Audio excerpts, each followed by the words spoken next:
8월 28일입니다. 이제 3일만 지나면 9월이 됩니다. 코로나가 극성 부리고 있습니다. 항상 손을 깨끗이 씻고 마스크를 반드시 착용하셔야 합니다. 특히 아파트 같은 데 사시는 분들은 엘리베이터를 조심하시고, 모든 층에서 건물 중에서 엘리베이터는 작은 공간에 아주 위험한 그런 공간으로 인식하시고, 마스크와 손을 갖다가 얼굴에 절대 대지 말길 바랍니다. 네. 구독 버튼과 엄지를 눌러주시면 고맙겠습니다. 이번에 얘기할 부분은 고영주 검사에 대한 이야기입니다. 이 고영주 검사장, 이분은 할 말을 하고 항상 반듯한, 권력에 대해서 할 말은 하고 살았던 아주 담대한 검사장입니다. 이 고영주 검사장은 인품도 수리할 뿐더러 나아가서 애국심도 강하고, 또 그러하기 때문에 대한민국이라는 헌법 수호의 책임자로서 과거에 공안의 대부라는 별명까지 있을 정도로 공안검사의 대부, 소위 말해서 공안검사의 대부라는 이름을 가질 정도로 굉장히 명석하고 주위로부터 신망, 또 훌륭한 그 인성 덕분에 소위 이 덕성이 좋은 검사로서 또 정평이 있었던 인물입니다. 이 고영주 검사가 문재인 대통령을 공산주의자라고 칭해가지고 재판에 넘겨졌습니다. 잘 아시죠? 국회에서도 담담하게 발언을 했습니다. 이 정권의 국회에서도 그렇게 생각하느냐? 등등 하여튼 국회에서도 그렇게 얘기했습니다. 문재인 대통령을 공산주의라고 생각하느냐? 그렇다고 얘기했습니다. 근데 이런 고영주 변호사가 항소심 재판에서 1심이 완전히 무죄였는데 징역 10개월한 집행유예 2년 선고받았습니다. 징역 10개월을 받았다는 겁니다. 집행유예 2년이지만 징역 10개월의 유죄를 선고받았습니다. 참으로 안타깝고 애석합니다. 이렇게 같은 재판장들이 이렇게 있는데 왜 이렇게 한 사람은 무죄고 한 사람은 유죄일까요? 이 고 변호사가 2013년에 어느 행사에서 말이죠, 문재인은 공산주의자이며 이 사람은 대통령이 되면 나라가 적화된다는 것은 시간 문제일 것이다, 이렇게 발언을 했습니다. 이 발언 다시 한번 말씀드리죠. 2013년 어느 할애회에서입니다. 할애회. 보수단체들의 할애, 신년 할애인가 하여튼 할애회에서 어떤 단체에서, 그건 전혀 예상치도 않았는데 갑자기 고 변호사 께서 한번 신년 할애 인사 좀 하시죠 하니까 그냥 물뚝 나서가지고 그 당시 문재인은 공산주의자며 이 사람이 대통령이 되면은 나라가 2013년이죠. 나라가 적화되는 것은 시간 문제다, 이렇게 발언을 했습니다. 이 사람이 대통령이 되면 나라가 적화되는 것은 시간 문제. 바로 이 발언 때문에, 공산주의자라는 발언 때문에 지금 그것이 지금 17년, 13년에 일어난 것. 그러니까 지금부터 7년 전 얘기입니다. 검찰은 문 대통령이 취임한 직후인 2017년 9월 가만히 있다가 5년 만에 그를 갑자기 기소를 했습니다. 고영주 변호사를 기소를 했습니다. 고영주 변호사는 검사장 출신입니다. 1심 재판부는 이렇게 얘기했습니다. 주관적 평가에 따른 의견 표현에 지나지 않는다. 그래서 무죄를 선고한다 하면서 굉장히 철학적이고 법철학적인 내용을 들어서 그 판결이 아주 명판결로 이름날 정도로 헌법상 표현의 자유 영역을 아주 잘 지탱하면서 그 의미를 아주 잘 표현했다. 그리고 그 의미가 굉장히 철학적으로 접근돼 있었다. 법철학적으로 접근돼 있었다. 그렇게 얘기하면서 굉장히 칭송을 받았던 그 판결문입니다. 이 자유 영역으로 이렇게 얘기했습니다. 헌법상 표현의 자유 영역으로 처벌할 수 없다. 그런 내용을 선고한 겁니다. 이 공적인 존재의 영향이 클수록 이념에 대한 광범위한 문제 제기가 허용돼야 한다. 예를 들면 지사도 도지사보다 더 큰 대통령은 어떤 사상을 가진 사람인가, 국가를 위해서 어떤 사상의 소유자인가를 국민들이 알아야 된다는 얘기입니다. 공적인 존재, 다시 말하면 공인은 영향력이 큰 사람일수록 이념에 대한 광범위한 문제 제기가, 그런 문제 제기가 허용돼야 한다. 그것이 민주주의다. 이렇게 얘기를 했습니다. 자, 우리가 이 얘기를 생각해 보면 대통령에 대해서 저 사람은 보수주의자야, 저 사람은 진보주의자인데, 저 사람은 PD고 저 사람은 주사파야, 아니 저 사람은 자유민주주의자야, 아니 저 후보는 공산주의자야, 저 후보는 레닌주의자야, 저 후보는, 이렇게 표현할 수 있어야 된다는 얘기입니다. 왜? 공정이, 그래야 국민들이 알고, 아 그래 내가 이런 것도 관계없어 하면은 보팅하는 거고, 안 되겠는데 하면은 참고를 할 수 있는, 국민들이 공감대로서 느낄 수 있는 그런 공적인 존재, 영향이 클수록 이념에 대한 광범위한 문제 제기가 허용돼야 한다. 그 1심 재판부는 그 재판을 하면서 판결을 했습니다. 그래서 1심 재판장이 굉장히 그 재판 판결문에 가지고 국민들로부터 칭송을 많이 받은 부분입니다. 명판결이라는 얘기가 나왔었죠.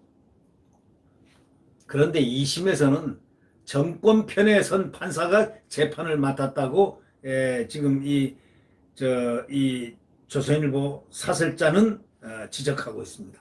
정권 편에 선 그런 판사가 재판을 맡으면서 모든 것이 뒤집어졌다는 것입니다. 최한돈 판사라는 사람이 재판장인데, 이분이 바로 김명수 대법원장 이후에 법원을 쥐락펴락하는 국제인권법 연구의 핵심 인사로 알려졌다는 것입니다. 소위 코드 인사죠. 김명수 대법원장 이후 법원을 쥐락펴락하는 국제인권법 연구의 핵심 인사, 배정을 아주 특이하게 2심을 최한돈 판사가 한 겁니다. 해서 무죄를 유죄로 만들어냈습니다. 네. 자, 이 판결 또한 나중에 명문은 아닐 때 특이한 판결로 아마 기록될 가능성이 매우 높습니다. 네. 이 고영주 변호사가 공산주의라고 한 것은 구체적 사실을 적시한 것이라기보다는 의견 표명일 수 있지만은, 자기 의견에 고영주 변호사는 검사 시절에 공안 검사들의 대부로 찍힐 정도로 공산주의 이론이라든가 막시즘, 파시즘에 대한 그 깊은 연구가, 이념적 연구가 완성이 됐다는 이론가라고 소문이 있는, 이론가라고 평을 받았던 분입니다. 아주 해박하고, 고영주 검사장은 소위 공산주의 이념이라든가 이런 부분에는 탁월한 그 화려한 이론적 배경을 갖고 있다. 엄청나게 공부를 많이 한 사람이다. 이렇게 소문이 나 있었을 정도죠. 그런데 이 고 변호사가 공산주의라 한 것은 구체적 사실 적시한 것이라기보다는 의견 표명일 수는 있는데, 이 최 판사는 왜 허위 사실 적시에 따른 명예훼손이라고 했을까요? 그것이 간단하게 이해가 되는 겁니다. 바로 김명수 대법원장 이후 법원을 쥐락펴락하는 국제인권법 연구의 핵심으로 알려졌기 때문인데, 답을 거기서 찾으면 어떨까요? 네. 이 최 판사는 허위사실 적시에 따른 명예훼손이라고 이렇게 했거든요. 또 문 대통령의 사회적 평가를 저해하고 표현의 자유를 넘어섰다, 이렇게 얘기를 했거든요. 2018년 대법원은 이정희 전 통합진보당 대표 부부에 대해서 종북주사파라는 표현을 쓴 것은 명예훼손에 해당되지 않는다, 이렇게 판결을 했습니다. 그것과도 정반대 해석의 기류 아닌가라고 사설자는 지적합니다. 판사에 따라서 법 해석이나 판결이 달라질 수는 있지만, 그러나 핵심적인 주류는 그대로 유지돼야만 그게 법이라는, 소위 법이라는 잣대가 핵심을 유지하는데, 그러나 최근 상황은 그런 상괴라든가 상례를 벗어나 있다는, 바로 이러한 것은 일반 국민들이 이미 다 감지를 하고 있습니다. 그래서 법원을 과연 신뢰할 수 있는가라는 얘기가 지금 나오는 것이죠.